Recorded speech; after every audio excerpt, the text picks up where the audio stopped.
Good day mga ka-CRT, welcome again to our channel. In this video lecture, I'm going to discuss how to convert to different notation. We'll be using common notation such as centi, milli, micro, nano, pico for negative powers and kilo, mega, giga, and tera for positive powers. You can use this in your subjects in high school or in college such as chemistry, physics, mechanics, electric circuits, electronics, and many more. We will begin by recalling the notation, the equivalent, and the symbol and examples. For negative power, the common notation are the following: centi, milli, micro, nano, and pico. You can screenshot this table so you have a reference. For the equivalent, centi is times 10 raised to negative 2. Milli times 10 negative 3. Micro times 10 negative 6. Nano times 10 negative 9. Pico times 10 negative 12. For the symbols, the symbol for centi is small c, example centimeter. The symbol for milli is small m, example millimeter. For micro, this is the symbol for micro, example micro henry. For nano, small n, example nano farad. And for pico, small p, example, pico ampere. For positive power, this is the table. You can screenshot this or take a picture for your reference. These are the notation: kilo, mega, giga, and tera. For the equivalent symbol or notation, kilo is times 10 positive 3. Mega is times 10 raised to positive 6. Giga is times 10 raised to positive 9. And tera is times 10 raised to positive 12. For the symbol for kilo is small k or capital K. So example, kilometer. But the symbol for mega is capital M. Example, mega ohms. For giga, the symbol is capital G, example, gigabits per second. And for tera, capital T, example, terahertz. In converting one value to a notation or from notation to another notation, you need a conversion factor. Conversion factor or CF, this is just my representation in our discussion. So conversion factor is the value needed to convert one notation to another. So in our discussion, this conversion factor is either plus or minus. Next, after obtaining the conversion factor, you must know what is the movement of decimal places. If the conversion factor is positive, move the decimal point forward. So when we say forward, if this is the decimal point, you have to move to the left. So that is the forward direction of the decimal point. Then if the conversion factor is negative, move the decimal point backward. If this is the decimal point, the backward movement is to the right.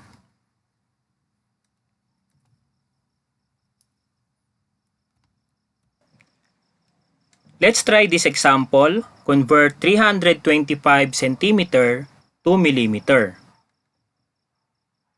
So, for centimeter, centi is times 10 raised to negative 2. While for millimeter, milli is times 10 negative 3 or raised to negative 3. So we will transform negative 2. Okay. So from negative 2, we will transform this to negative 3. So our conversion factor here to make negative 2 or negative 2 to make negative 3, our conversion factor is negative 1. Because negative 2 and negative 1 or negative 2 minus 1 is negative 3. So meaning, the conversion factor is negative 1. So negative is going backward with 1 decimal point. So therefore, this 325, the decimal point is here and the movement is backward since negative for conversion factor and 1 decimal only. So this is 0. Therefore, the answer is 3,250 millimeter. Okay, so this is the equivalent of 325 centimeter. The equivalent is 3,250 millimeter. Another example, convert 25 micrometer to millimeter. So for micro, this is times 10 raised to negative 6. And for milli, this is times 10 raised to negative 3. So to convert negative 6 to negative 3, we need to add positive 3 to negative 6. Right? Because negative 3 or negative 6 plus 3 is equivalent to negative 3. So our conversion factor is positive 3. Positive, the decimal point will move forward or to the left. And the 3 here is 3 movement. So meaning, this is our 25, this is the decimal point, and the movement is forward or to the left.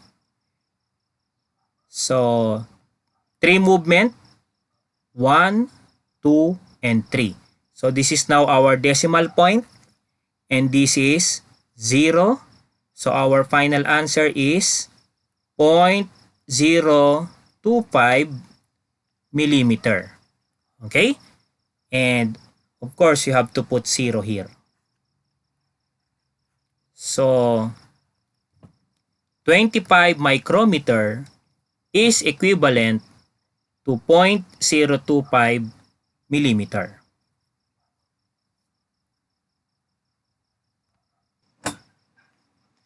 Next example, let's convert 125.58 picoampere to microampere. So pico is times 10 raised to negative 12, while micro is times 10 raised to negative 6. Let us now take or get the conversion factor. So from negative 12, to make this negative 6, we have to add positive 6 to negative 12. Okay? Negative 12 plus 6 is negative 6. Therefore, the conversion factor is positive 6. Positive, the decimal point will move forward or to the left and with 6 decimal places. So from our given value, 125.58, This is the decimal point and we will move the decimal point to the left. It will move forward. So 1, 2, 3, 4, 5, 6. So this is now the decimal point. And we have to put zeros here. So our answer is 0.000125. Oh, we will remove now the decimal point. Sorry for this. So 58. And this is now our answer. This is in microampere. So we have to put 0 here, of course. Okay, so from 125.58 picoampere, this is equivalent to 0.0001255.8 microampere. Next example, we will now be using the positive power notation here. Convert 323,118 meters to kilometers.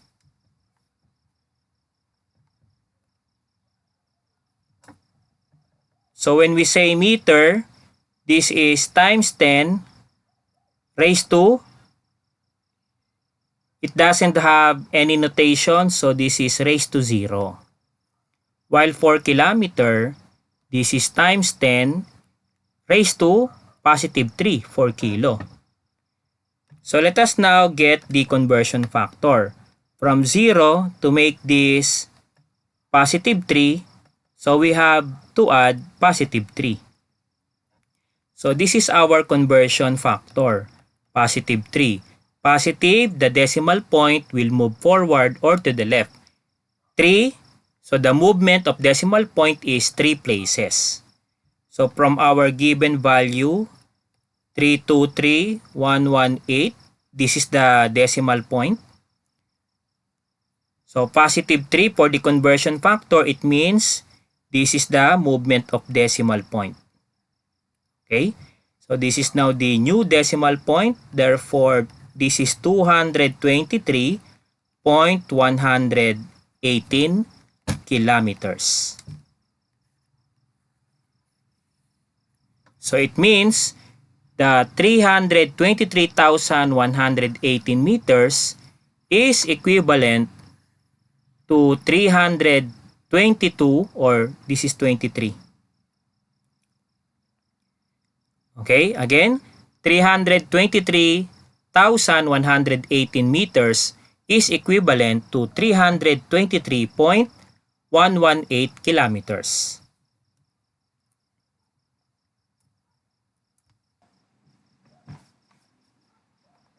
Next example, convert 850,000 kilohertz to gigahertz. So let us get the conversion factor. Kilo is times 10 raised to 3. Giga is times 10 raised to 9.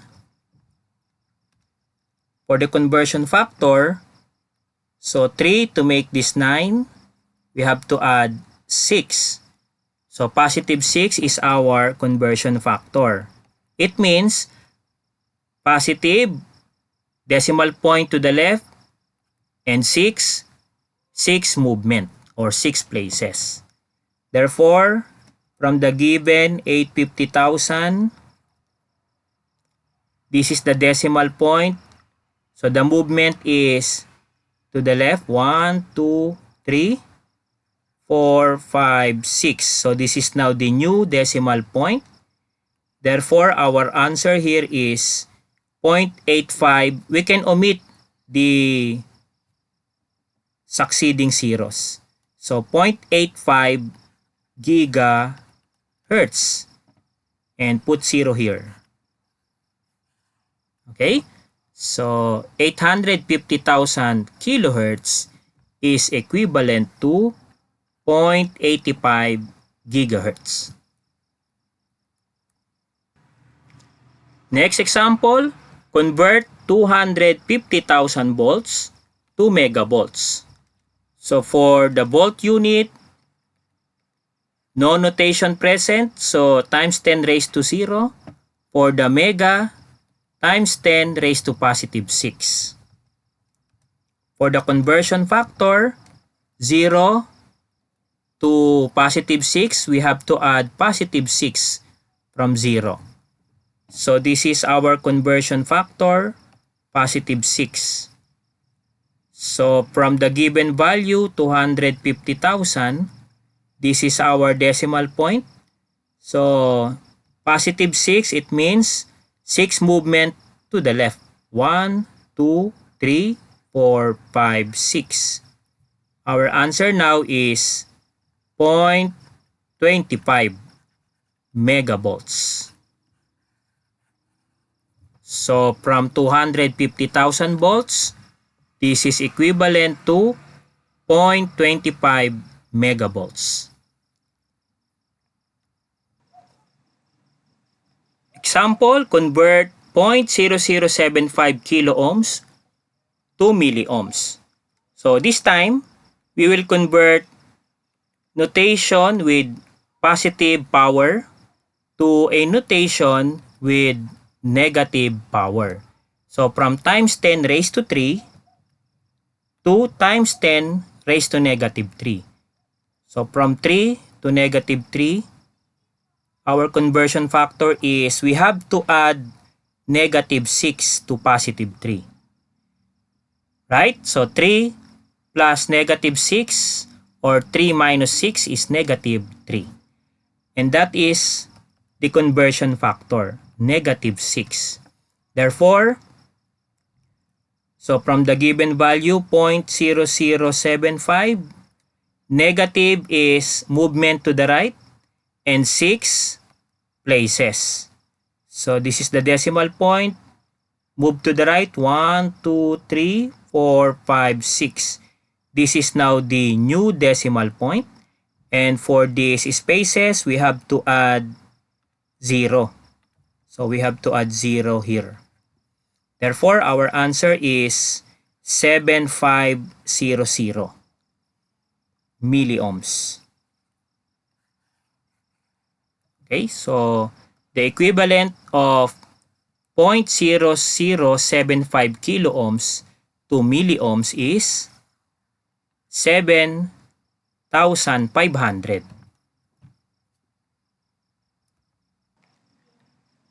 Let us now use our calculator. If you have calculator with Eng function, so you can check the Eng function in your calculator. So this is how to use it. First, you have to input the given value, 325 centimeter. Centi is times 10 raised to negative 2. Then press equal sign. So press the decimal SD button. Okay, so never mind the given value here, but you already entered the value 325 centimeter.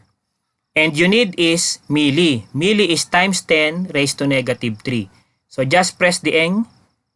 It will become times 10 raised to 0. Another press.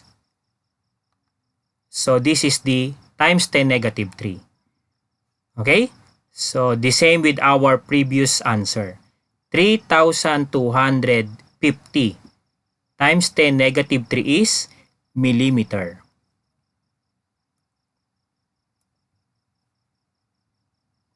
For our next example, let's clear the screen.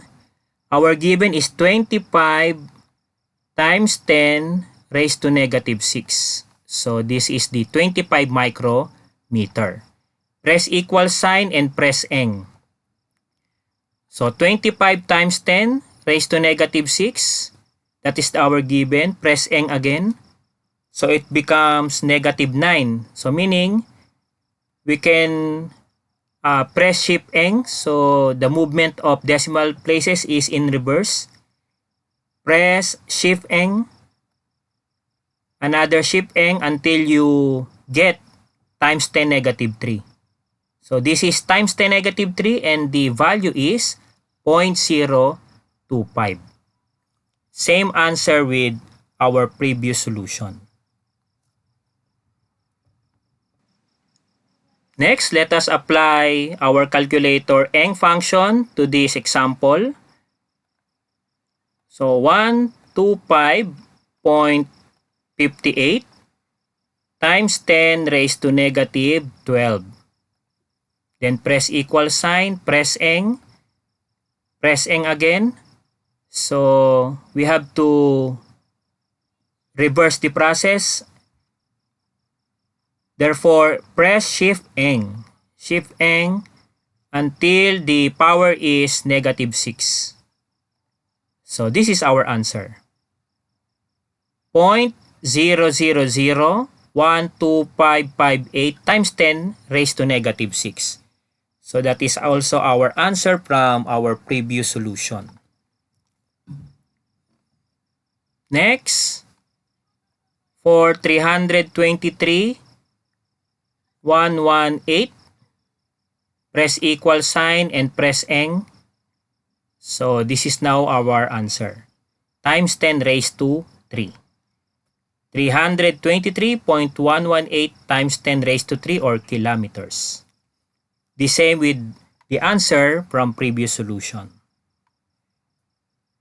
Next example, 850, then 50,000 times 10 raised to 3 because this is in kilo. Press equal sign and press Eng until the power of our answer is raised to 9. So press Eng again. Okay, it must be in reverse. So Shift Eng. So this is now our final answer.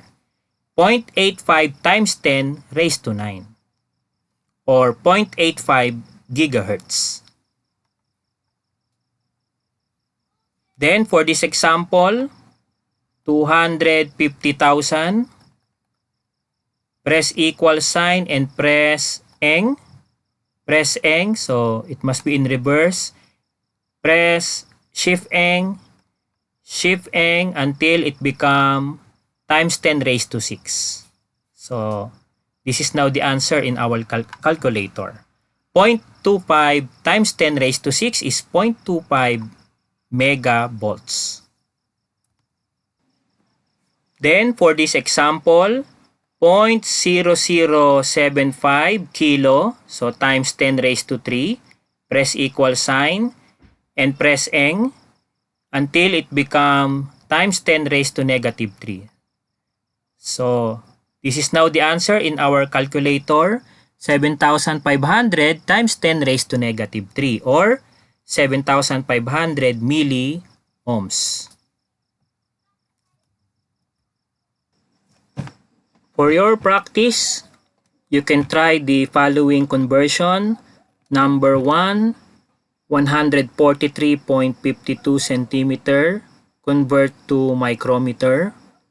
Number 2, 635281 picowatts, convert to milliwatts. Number 3, 0.0067 gigahertz, convert to kilohertz.